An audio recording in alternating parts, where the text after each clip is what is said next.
কি ফিলিস্তিন নামটা শুনে এড়িয়ে যাচ্ছেন? যান, এড়িয়ে যান।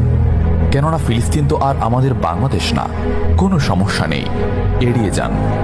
কিন্তু একটা কথা মনে রাখবেন, সেই কাল কিয়ামতের দিন যখন আল্লাহ আপনাকে প্রশ্ন করবে, তখন কি করবেন? কি করবেন যখন জিজ্ঞাসিত হবেন যে কেন আপনি মজলুম ফিলিস্তিনদের পাশে থাকেননি? জানি উত্তর দিতে পারবেন না, কারণ আপনার নিজেরই জানা নেই এর উত্তর কি হবে। এখন হয়তো বলতে পারেন যে আমি কি করে ফিলিস্তিনে গিয়ে মজলুমদের পাশে থাকব, কি করে এত দূর গিয়ে সাহায্য করব? হ্যাঁ, এইরকম প্রশ্ন যদি আপনার মনে উদয় হয়ে থাকে, তাহলে অবশ্যই আপনার মনে অলসতা আর বজ্রে ভরা।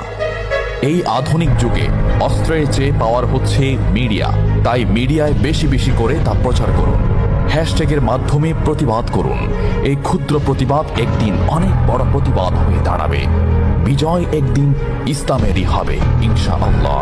এটা আমার কথা নয়, এটা এই মহাবিশ্বের প্রভুর কথা।